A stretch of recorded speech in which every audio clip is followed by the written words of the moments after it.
E hoje a gente vai tentar entender, a partir do exemplo da vida dessa guerreira, chama-se Mai Bagó. Para quem nunca ouviu, vamos conversar um pouquinho sobre ela, porque ela é uma mulher muito importante para a tradição e ela representa um pouco do que eu quero trazer agora para a gente olhar para essa janela da perspectiva da polaridade feminina do número 6, considerando essa força Shakti, essa que é a força que determina e que denomina o que é o guerreiro. Não há guerreiro sem Shakti, sem essa força de entrada na vida, de precisão na vida, de entrar com uma ação precisa e para dissolver qualquer questão, para eliminar qualquer aspecto de dúvida que possa acontecer. Shakti é essa força que entra na vida e que mantém a vida acontecendo. Mas hoje a gente vai olhar então para essa guerreira, chama-se Mai Bagó, e ela é uma guerreira muito especial, porque ela tem uma relevância num momento muito específico ali em que os guerreiros do Guru Gobind Singh estavam enfrentando.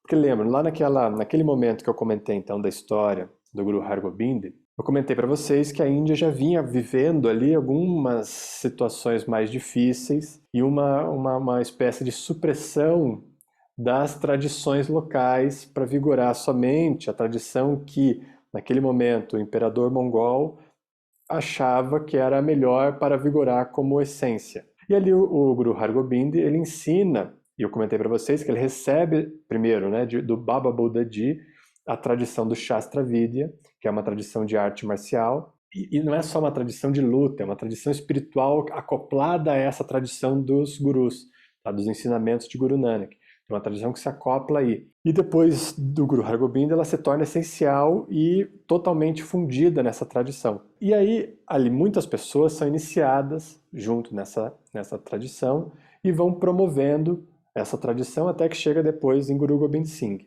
A Mai Bagó, na linha do tempo e espaço, ela está vivendo na mesma época, ela é contemporânea de Guru Gobind Singh. Então ela participa dos momentos juntos com o Guru Gobind Singh. Mas o pai dela e o avô dela foram pessoas iniciadas dentro da tradição do Shastra Vidya com o Guru Hargobind.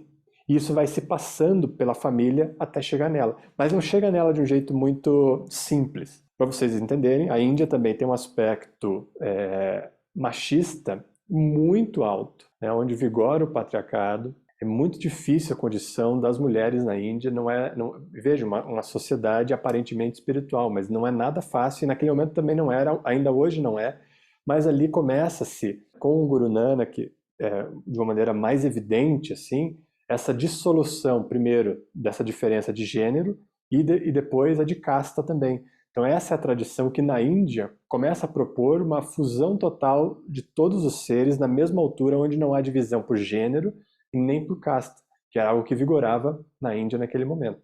Então, mas para ter uma ideia, ainda era muito vivo esse conceito na Índia, e ela não recebeu assim a tradição naturalmente do pai que passou para ela, mesmo ela querendo, porque ela já queria muito, ela já demonstrava na vida dela, desde pequenininha, uma força diferente das crianças comuns daquela época. E ela já mostrava um interesse diferente também por essas tradições e esses ensinamentos. E ela passa bastante tempo insistindo para o pai dela que ensine ela.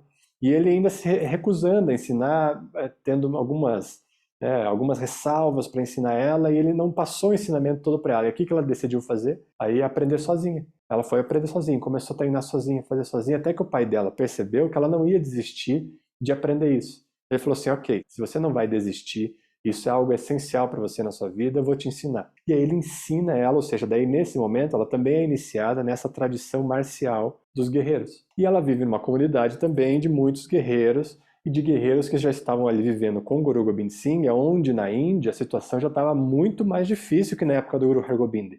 Aqui eles já estavam tendo confrontos diretos, indo para o campo de batalha muitas vezes, e sempre em menor número, e tentando sustentar ainda uma qualidade vibracional muito alta. Vamos entender aqui esse contexto da guerra também, para a gente diferenciar o que é essa guerra desse momento. Nesse momento, esse é um tipo de guerra, como aconteceu em outros momentos da humanidade, que são guerras para que você extingue uma tradição ou um povo, onde se exige que você se coloque diante da vida a maneira a garantir que a vida continue existindo. e existindo como uma tradição de ensinamentos, como um povo, como uma comunidade que sustenta um ensinamento vibracional capaz de liberar qualquer pessoa.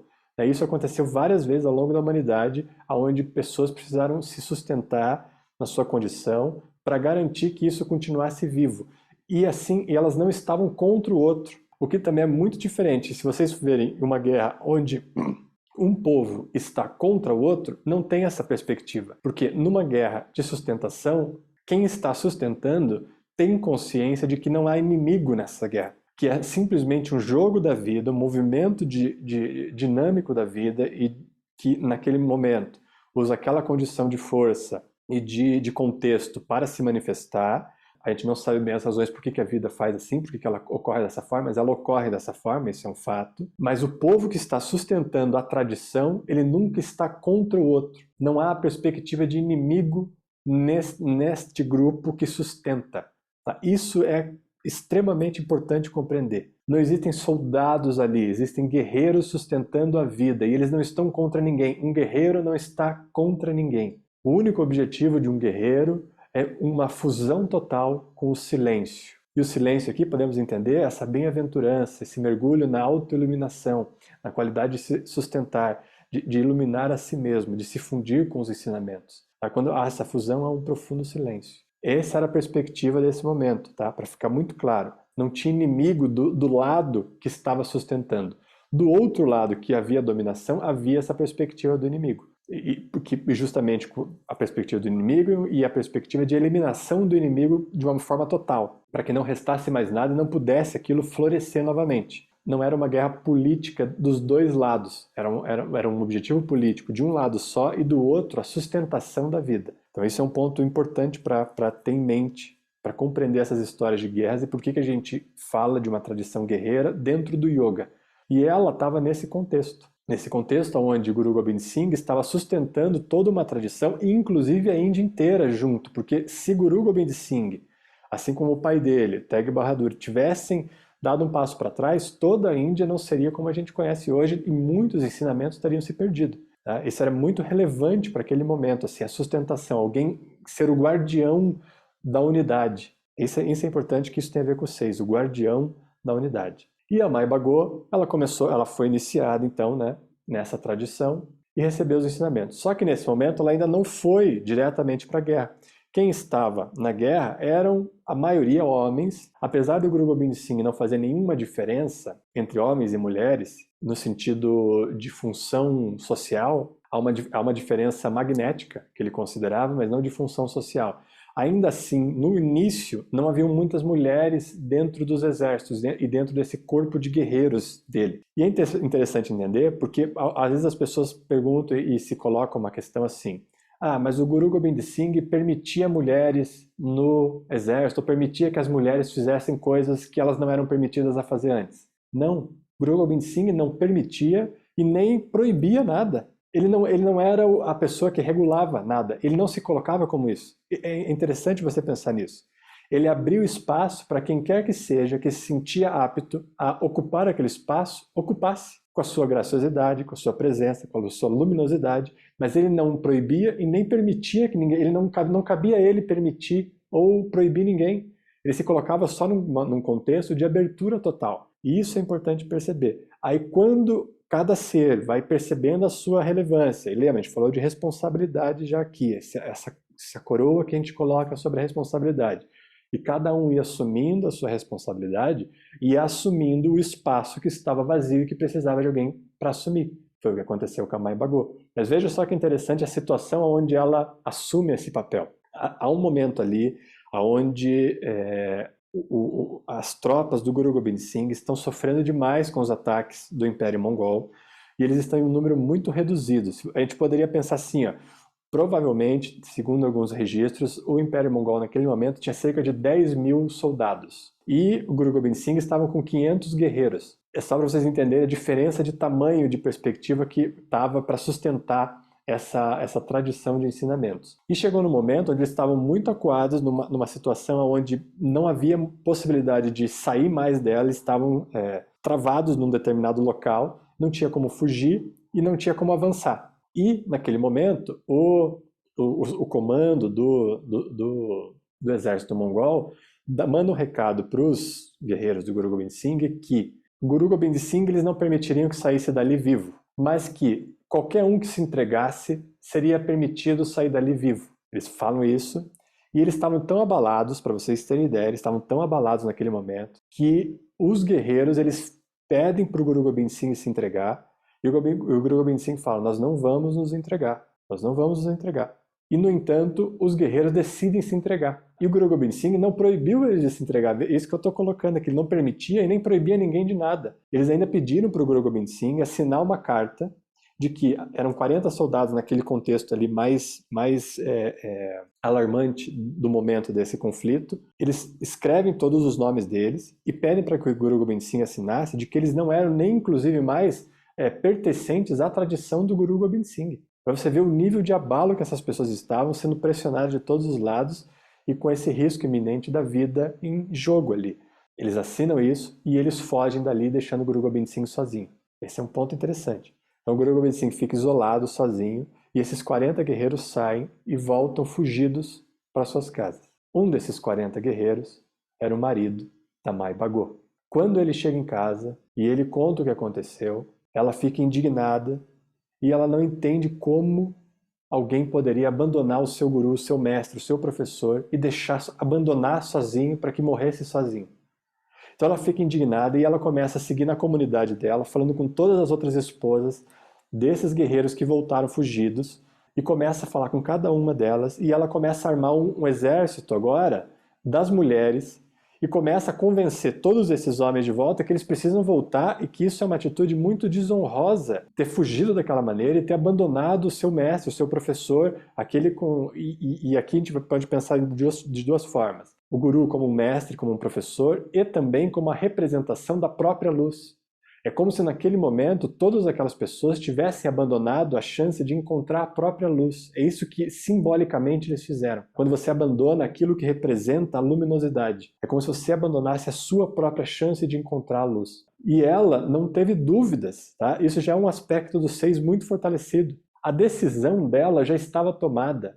E é por isso que também, em algum momento aí para trás, eu comentei que o 6 não toma decisão nenhuma. Quem toma a decisão é o 4. Tá? Só que o 4 precisa estar fortalecido com o 6 fortalecido para receber esse impulso da decisão tomada. E qual era a decisão que ela tinha tomado? Ela nunca abandonaria a sua própria luminosidade, seja em qualquer circunstância, mesmo que o seu corpo físico precisasse ser sacrificado para isso. Ela nunca abandonaria a chance da sua própria luz, de encontrar a sua própria luminosidade. E essa é uma decisão que já estava tomada. Ela não toma naquele momento em que ela vê os guerreiros voltando. Ela simplesmente aí, aquilo como um clarão, começa a contagiar todas as pessoas que estão em volta. E ela começa a contagiar todas as pessoas que estão em volta e retorna para o campo de batalha. É muito interessante. E aí vocês podem se perguntar assim, veja que interessante essa dúvida. O Parvinder, quando me contou sobre essa história da Mai Bhago, ele falou sobre essa dúvida que ele tinha quando ele ouviu essa história pela primeira vez. Ele falou assim, como é que pode 40 guerreiros do lado do Guru Gobind Singh abandonarem o Guru Gobind Singh, tá? Abandonarem o Guru, a luz, e depois decidirem ouvir a Mai Bhago, que até então era uma pessoa da comunidade, que vivia ali na comunidade, fazia as coisas. Como é que pode eles não ouvirem o próprio Guru e ouvirem depois ela, a Mai Bhago? Essa foi uma dúvida que ficou na cabeça dele. E é muito interessante, eu quero mostrar aqui para vocês uma imagem. Essa é ela aqui, ó, a Mai Bhago, tá? Aqui no canto direito. E essa imagem ela é muito simbólica, porque ela representa a razão pela qual eles naquele momento não ouviram o Guru Gobind Singh e depois ouviram ela.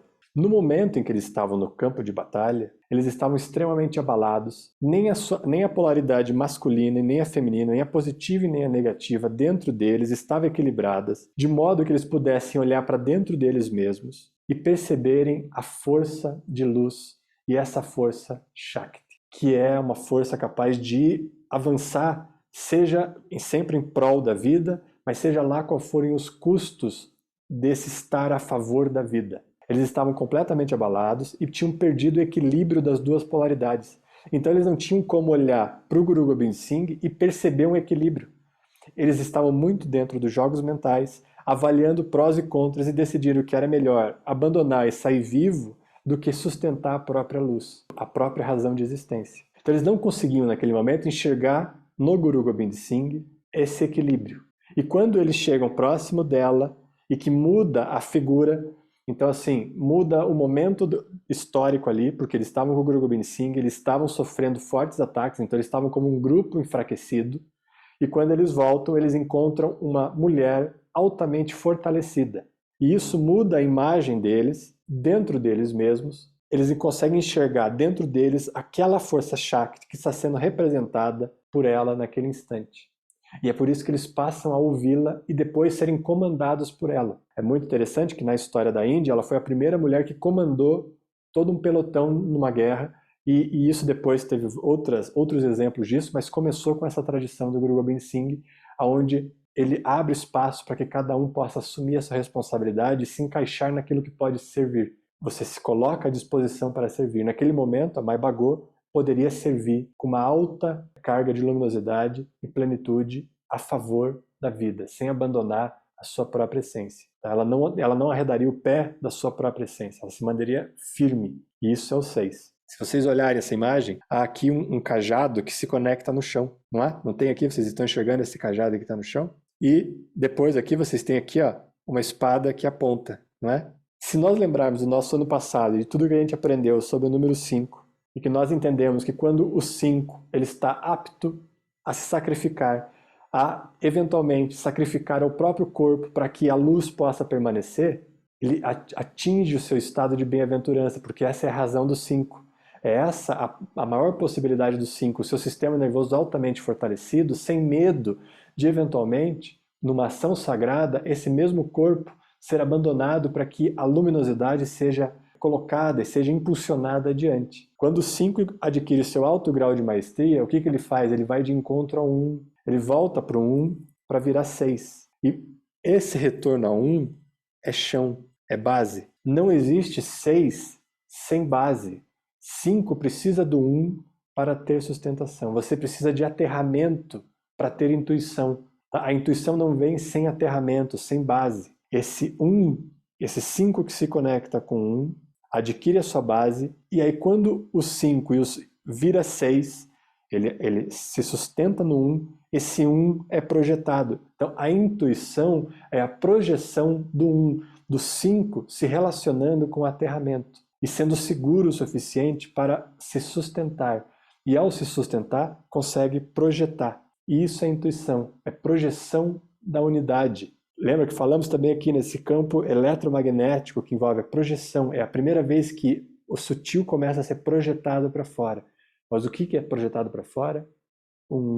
A essência, a unidade. E essa essência precisa dessa força Shakti para ser projetada para frente. Ela precisa de um impulso de vida, Shakti, que mantém a vida acontecendo na matéria. E é com esse equilíbrio entre base e projeção que ela impacta todos aqueles guerreiros e eles voltam a ser comandados por ela e eles voltam para o campo de batalha. O que acontece? Aqueles 40 soldados, aqueles 40 guerreiros, eles morrem no campo de batalha. Aquilo que eles tinham medo que acontecesse. Mas, no entanto, agora eles voltam equilibrados. E quando eles voltam equilibrados, eles entendem a razão pela qual eles estão lá. E naquele momento, todos eles pedem de novo perdão para o Guru Gobind Singh e que ele fizesse uma última oração para que cada um deles fosse liberado naquele momento em que todos eles estavam deixando o corpo. Dessa última batalha aí, sobrevive a Mai Bhagôt. A Mai Bhagôt continua viva e ela vai, depois desse episódio aí, ser a principal companhia no sentido de proteção do Guru Gobind Singh. Ela é que permanece do lado dele, a partir daí até o fim da vida dele, do lado dele protegendo a luminosidade. Então isso também é muito simbólico para a gente, porque é o 6 que protege a nossa possibilidade, é o 6 que protege o 4. A possibilidade do coração se manter se expressando na vida. É a Shakti que protege a possibilidade da vida e da luminosidade continuar acontecendo. É a sua intuição que continua protegendo e garantindo que a sua vida continue seguindo e continue fluindo como um fluxo infinito de emanação disso que não tem forma e que assume na forma a sua condição. É Shakti que garante isso. E isso é 6, isso é intuição. E nós falamos também aqui num outro momento que a natureza do humano é ser intuitivo. Ou seja, é ser essa força Shakti acontecendo na vida, com um estado de recepção, de receptividade, Shiva, se a gente fosse colocar nessa linguagem tântrica, então quando Shiva e Shakti há um equilíbrio total, quando um dá suporte para que o outro possa expressar as suas mais elevadas qualidades. E aí tem um Shabad muito interessante, que a gente pode falar depois dele, mas que chama-se Chopei Sahib. E esse Shabad ele é muito interessante para esse contexto do ano que a gente está vivendo agora, que é a sustentação de um campo onde Shakti em nós, em cada um de nós, pode se expressar plenamente. Então o Chopei Sahib, ele garante essa base, essa acomodação de sustentação para que Shakti em nós aconteça. E essa possibilidade que cada um de nós tem de garantir a própria essência, garantir que você vai, em qualquer situação da sua vida, tá? Agora saia do contexto de guerra e venha para essa guerra que nós estamos vivendo diariamente aqui, que é você fazer escolhas entre será que eu vou me corromper, será que eu não vou me corromper, eu tenho que escolher isso, eu tenho que fazer isso aqui, agora eu vou escolher esse, eu vou fazer esse. O que vai garantir que você vai se manter essencialmente a própria luz? A sua intuição. Você precisa se conectar com essa força Shakti de intuição para, na sua vida cotidiana, expressar a beleza que você já é. E que você não precisa ir em nenhum lugar para preencher nada. Simplesmente isso transborda de você e vem com uma força, como um impulso que se compartilha na vida. A Shakti não tem nenhum inimigo. Ela é uma força que quebra e que divide, mas ela não quebra para machucar, ela quebra para manifestar, para expressar, para se revelar. É a beleza da vida sendo revelada. Isso é Shakti. E isso é intuição. É a revelação da beleza da vida.